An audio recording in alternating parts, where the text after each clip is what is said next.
जनसत्ता संपादकीय गति 110 शब्द प्रति मिनट। Be ready, 3, 2, 1 start. बढ़ती महंगाई को लेकर चौतरफा हाहाकार है, मगर इसे रोकने को लेकर सरकार के प्रयास सफल होते नजर नहीं आ रहे।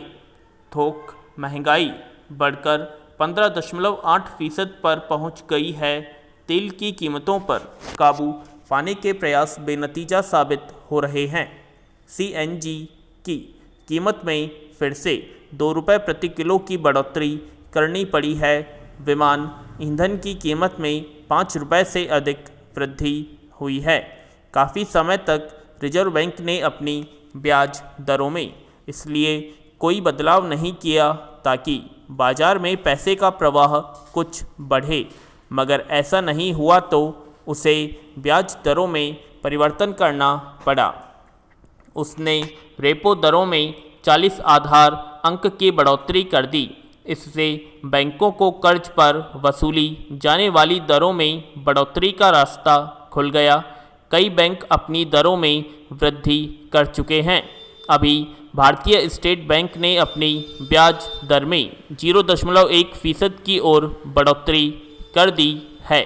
उसका मानना है कि महंगाई अभी और बढ़ेगी, यानी घर, वाहन आदि के लिए कर्ज लेने वालों पर बोझ कुछ और बढ़ेगा। रसोई गैस की कीमतें आम उपभोक्ता की पहुंच से दूर हो गई है। खुदरा महंगाई भी लगातार बढ़ रही है, जिससे लोगों को अपने रोजमर्रा के खर्च में कटौती करनी पड़ रही है। 5 खरब की अर्थव्यवस्था बनाने का दम भरने वाली सरकार के सामने अब महंगाई पर काबू पाने का कोई उपाय भी नज़र नहीं आ रहा। पैरा महंगाई का गणित कई चीज़ों पर निर्भर करता है। उसे किसी एक सूत्र में पकड़कर नहीं साधा जा सकता। इसमें ईंधन की बढ़ती कीमतें बड़ी भूमिका निभा रही है। इसका सीधा असर उत्पादन लागत पर पड़ रहा है। ढुलाई महंगी होने से उपभोक्ता तक पहुँचते पहुँचते वस्तुओं की कीमतें कई गुना बढ़ जाती है। जब वस्तु की कीमत बढ़ती है तो उसी के अनुसार उस पर लगने वाले करों में भी वृद्धि हो जाती है। इसी तरह हवाई यात्रा और निजी तथा सार्वजनिक वाहनों का उपयोग करने वालों का दैनिक खर्च बढ़ जाता है, मगर सरकार तेल की कीमत को काबू में नहीं कर पा रही। पिछले दिनों प्रधानमंत्री ने राज्यों के मुख्यमंत्रियों से अपील की कि वे वैट में कटौती करें ताकि उपभोक्ता को कुछ राहत मिल सके, मगर केंद्र सरकार कई साल से जो तेल पर ऊंचा उत्पादन शुल्क वसूल रही है, उसमें कटौती की बात नहीं की जा रही। इस वक्त पेट्रोल पर करीब 26 रुपये उत्पादन शुल्क वसूला जा रहा है। यह ठीक है कि अंतर्राष्ट्रीय बाजार में कच्चे तेल की कीमत बढ़ी हुई है, जिसका असर हमारे यहाँ पड़ रहा है, मगर जब महंगाई अपने चरम पर पहुंच गई है तो उत्पादन शुल्क घटाने पर विचार क्यों नहीं किया जा सकता। पैरा महंगाई की मार लोगों पर इसलिए भी अधिक पड़ रही है कि उनकी कमाई नहीं बढ़ रही। बहुत सारे लोग अपनी रोजी बेरोजगारी नौकरी गंवा चुके हैं। बहुतों ने अपने भविष्य निधि से पैसे निकलवा कर भी गुजारा चलाने का प्रयास कर लिया। ऐसे में अगर वस्तुओं की कीमतें बढ़ती हैं तो उनका जीना दूभर हो जाता है। खुद सरकार का दावा है कि वह देश के 80 करोड़ लोगों को मुफ्त राशन बांट रही है, यानी इतने लोगों के हाथ में कोई रोजगार नहीं है। इसलिए सरकार को महंगाई पर काबू पाने के लिए समग्र रूप से विचार करने की ज़रूरत है। पैरा बुद्ध पूर्णिमा के दिन प्रधानमंत्री नरेंद्र मोदी ने नेपाल यात्रा दोनों देशों के बीच मजबूत हो रहे रिश्तों को रेखांकित करती है। वैसे तो प्रधानमंत्री पहले भी नेपाल की यात्रा पर गए हैं, पर यह दौरा पूर्व के दोनों दौरों की तुलना में अलग और ज़्यादा महत्वपूर्ण रहा है। इस बार प्रधानमंत्री अपने नेपाली समकक्ष शेर बहादुर देउबा के विशेष न्योते पर भगवान बुद्ध की जन्मस्थली लुम्बिनी पहुँचे। दोनों नेता गर्मजोशी के साथ मिले और बिजली, शिक्षा और कारोबारी क्षेत्र में 6 समझौतों पर दस्तखत किए। इससे यह संदेश गया है कि अब भारत नेपाल रिश्तों का नया दौर शुरू हो गया है। यह इसलिए भी अहम है कि पिछले कुछ सालों में ऐसे दौर भी आए जब दोनों देशों के बीच रिश्तों में तनाव देखने को मिलने लगा था। भारत के लिए यह पीड़ादायक तो था ही, चिंताजनक भी कम नहीं था। तब एक बारगी लगने लगा था कि जिस पड़ोसी के साथ सदियों पुराने संबंध हैं, अगर वह चीन के बहकावे में आकर इस तरह के विवाद खड़े करने लगेगा तो कैसे काम चलेगा।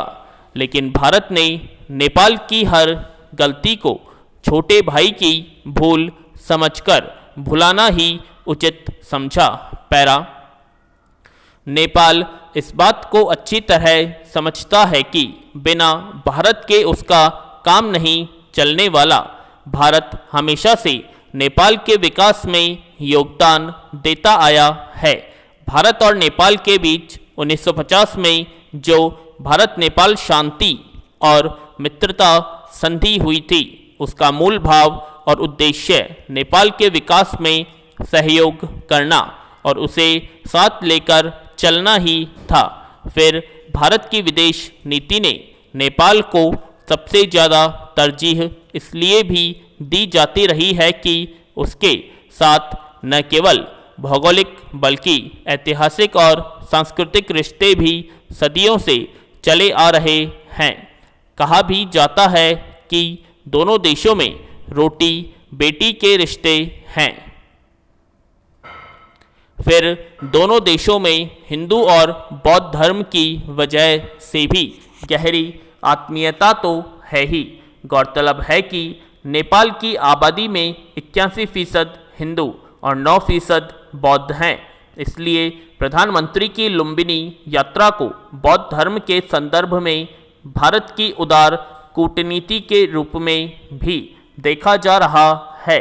लुम्बिनी में बौद्ध धर्म और परंपरा पर इंडिया इंटरनेशनल सेंटर की स्थापना कर भारत ने इसका संकेत भी दिया है। पैरा इसमें तो अब कोई संदेह नहीं रह गया है कि पिछले कुछ सालों में भारत और नेपाल के बीच जो विवाद उठे थे, उसका कारण चीन रहा है। चीन लंबे समय से नेपाल को अपने खेमे में लाने के लिए उस पर दबाव बनाता जा रहा है। वह चाहता है कि नेपाल भारत के खिलाफ खड़ा हो जाए। इसीलिए पूर्व प्रधानमंत्री केपी शर्मा ओली के वक्त में नेपाल ने सीमा संबंधी काला पानी जैसे विवाद खड़े किए थे, पर पिछले साल देउबा के सत्ता में लौटने के बाद हालात बदलते और नेपाल ने चीन की मंशा को भांप लिया।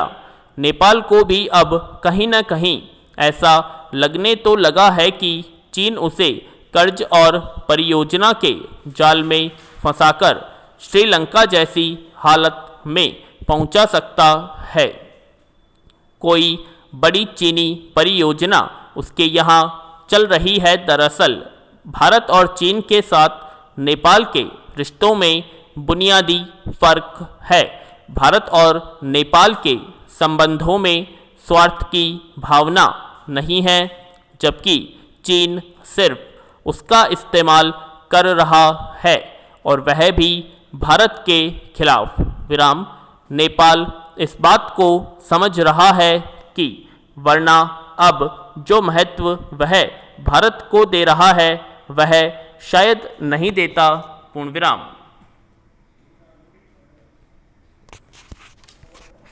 फैन ऑन कर लो पीछे वाला।